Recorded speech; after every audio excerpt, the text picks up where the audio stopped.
ನೋಡಿ, ಭಾಳ ಸ್ಪಷ್ಟವಾಗಿ ನಾವೆಲ್ಲ ದಾಖಲೆಗಳು ಸೆಪ್ಟೆಂಬರ್ 23ಕ್ಕೆ ನಾವು ಸಲ್ಲಿಸಿದ್ದೇವೆ. ಅದಾದ ಮೇಲೆ ಕಂದಾಯ ಸಚಿವರು, ನಾನು, ಕೃಷಿ ಸಚಿವರು ಹೋಗಿ ಯೂನಿಯನ್ ಕ್ಯಾಬಿನೆಟ್ ಸೆಕ್ರೆಟರಿಗೆ ಭೇಟಿಯಾಗಿದ್ದೇವೆ. ಮಾನ್ಯ ಮುಖ್ಯಮಂತ್ರಿಗಳು ಮೋದಿಯವರಿಗೆ ಭೇಟಿಯಾಗಿದ್ದಾರೆ, ನಿರ್ಮಲಾ ಸೀತಾರಾಮನ್ ಅವ್ರಿಗೆ ಭೇಟಿಯಾಗಿದ್ದಾರೆ. ಅದಲ್ಲದೆ ನಿಮ್ಮ ಅಮಿತ್ ಶಾ ಅವ್ರಿಗೆ ಕೂಡ ಭೇಟಿಯಾಗಿದ್ದಾರೆ. ಅವೆಲ್ಲ ಸುಳ್ಳ?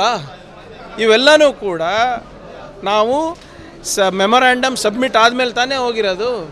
ನ್ಯಾಷನಲ್ ಮ್ಯಾನೇಜ್ಮೆಂಟ್ ಡಿಸಾಸ್ಟರ್ ಅಥಾರಿಟಿ ಅವರು ಕೂಡ ಕರ್ನಾಟಕ ಯಾವ ರೀತಿ ಬರ ನಿರ್ವಹಣೆ ಮಾಡಿದೆ, ಯಾವ ರೀತಿ ಅವರ ಪ್ರಸ್ತಾವನೆಗಳನ್ನು ಕಳಿಸಿದ್ದಾರೆ, ಅದು ಬಹಳ ಒಳ್ಳೆಯದಿದೆ, ನಮಗೆ ಶ್ಲಾಘಿಸಿ. ಇದು ಕರ್ನಾಟಕ ಮಾಡಲು ಇಡೀ ದೇಶಾದ್ಯಂತ ನಾವು ಅಳವಡಿಸ್ಕೋಬೇಕು ಅಂತ ಬರೆದಿರೋದು ಕೂಡ ಸುಳ್ಳ? ಇನ್ನು ಎಷ್ಟು ದಿನ ಅಂತ ಇವ್ರು ಸುಳ್ಳು ಹೇಳ್ತಾರೆ ಇವ್ರೆ? ನಿನ್ನೆ ಕೂಡ ನಿರ್ಮಲಾ ಸೀತಾರಾಮನ್ ಅವರು ಭಾಳ ಸ್ಪಷ್ಟವಾಗಿ ಹೇಳಿದ್ದಾರೆ. ಅಮಿತ್ ಶಾ ಅವ್ರು ಏನು ಹೇಳಿದ್ದಾರೆ ನನಗೆ ಗೊತ್ತಿಲ್ಲ, ಆದರೆ ಏನು ಪ್ರಪೋಸಲ್ ಬಂದಿರೋದು ನಿಜ.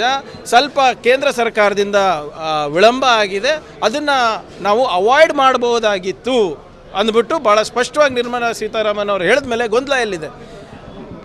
ಅಮಿತ್ ಶಾ ಅವರು ಮಹಾನ್ ಸುಳ್ಳುಗಾರರು.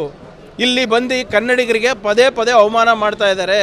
ಕರ್ನಾಟಕ ಸರ್ಕಾರವನ್ನು ಬೇಕಂತ ಇವರು ಏನು ಒಂದು ಕೆಟ್ಟ, they want to show government of Karnataka in bad light ಅಷ್ಟೇ ಇವ್ರದ್ದು, ಬೇರೆದೇನಿಲ್ಲ. ಯಾಕಂದರೆ ಇಲ್ಲಿ ಕರ್ನಾಟಕದಲ್ಲಿ ಅವ್ರು ಸರ್ಕಾರ ಇಲ್ಲ, ಅದಕ್ಕೆ ಸುಳ್ಳು ಮೇಲೆ ಸುಳ್ಳು ಹೇಳ್ತಾ ಇದ್ದಾರೆ. ದಾಖಲೆಗಳು ಕೊಟ್ಟಿದ್ದೀವಲ್ಲ. ಸರಿ,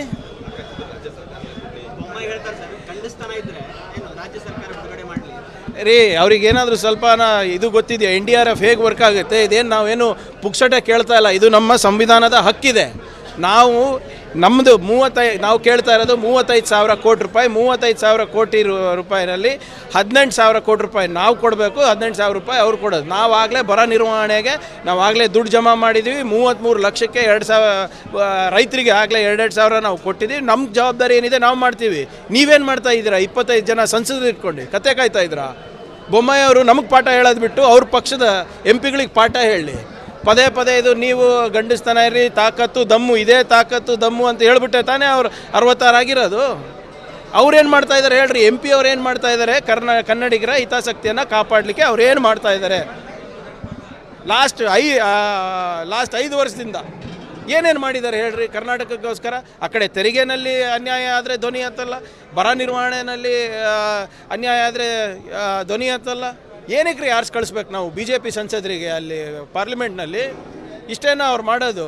ಮೋದಿಗೆ ಯಾಕೆ ಅಷ್ಟು ಎದಿರ್ತಾರೆ? ಅಮಿತ್ ಶಾಗೆ ಯಾಕೆ ಅಷ್ಟು ಎದಿರ್ತಾರೆ? ನೀವು ತೆರಿಗೆ ಕೊಡ್ತಾ ಇದ್ದೀರಾ ಸ್ವಾಮಿ.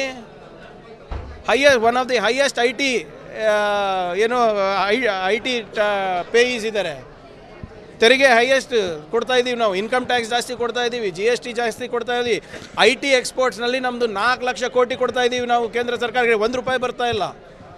ನಮ್ಮ ಸಂವಿಧಾನದ ಹಕ್ಕೇನಿದೆ ಅದಕ್ಕೆ ಕೇಳ್ತಾ ಇದ್ದೀವಿ. ಅದಕ್ಕೆ ನಾವು ಸುಪ್ರೀಂ ಕೋರ್ಟ್ ಮೊರೆ ಹೋಗಿದ್ದೀವಲ್ವ? ಯಾವುದು ಸರ್? ಈಗ ಬರ ಆಗಿದೆ ಅಲ್ಲ ಇವರೇ. ನಾವು ಕೇಳಲಾರ್ದಂಥ ಇಲ್ಲ, ಬರ ರಾಜಕೀಯ ಅಲ್ಲ. ಇವತ್ತು ನಾವು ಕಾಣಲಾರ್ದಂಥ ಕೇಳಲಾರ್ದಂಥ ಬರ ಕಳೆದ 40 ವರ್ಷದಲ್ಲಿ ಆಗಿದೆ. ಇದಕ್ಕೆ ಜವಾಬ್ದಾರಿ ಯಾರು? ನಾವು ಎಷ್ಟು ಮಾಡಬೇಕು ನಾವು ಮಾಡ್ತಾ ಇದ್ದೀವಲ್ಲ, ಇವ್ರದ್ದೇನು ಜವಾಬ್ದಾರಿ ಇದೆ? ಈಗ ಚುನಾವಣೆ ಸಂದರ್ಭದಲ್ಲಿ ನಾವು ಮೀಟಿಂಗು ಮಾಡೋಕ್ಕಾಗ್ತಾ ಇಲ್ಲ. EC ಅವರು ಒಂದು ಹೊಸ ಮುಂಚೆ ಏನಿರ್ತಾ ಇತ್ತು, ನ್ಯಾಚುರಲ್ ಡಿಸಾಸ್ಟರ್, ಅತಿವೃಷ್ಟಿ ಇರ್ಬೋದು, ಬರ ಇರ್ಬೋದು, ನಾವು ಮೀಟಿಂಗ್ ಕರಿಬೋದಾಗಿತ್ತು, ಮುಖ್ಯಮಂತ್ರಿಗಳಿರ್ಬೋದು, ಬೇರೆ ಯಾರನ್ನು. ಈಗ ಅದನ್ನು ತೆಗೆದುಬಿಟ್ಟಿದ್ದಾರೆ, ಪವರೇ ಇಲ್ಲ ನಮಗೆ. ಇವ್ರೇನು ಮಾಡ್ತಾ ಇದ್ದಾರೆ ಕೇಂದ್ರ ಸರ್ಕಾರದವ್ರು? ಮತ್ತು ಬರ ನಿರ್ವಹಣೆಗೆ ಇಲ್ಲಿ ಬಂದು ಬರೀ ಮನ್ ಕಿ ಬಾತ್ ಕೇಳಕ್ಕೆ ಇದ್ದೀವ ನಾವು ಕನ್ನಡಿಗರು? ನಾವು ಕೊಡ್ತಾ ಇರುವ ತೆರಿಗೆ ಏನಾಗ್ತಾಯಿದೆ ಅದು ಹೇಳಿ ಸ್ಪಷ್ಟವಾಗಿ ಅವರು.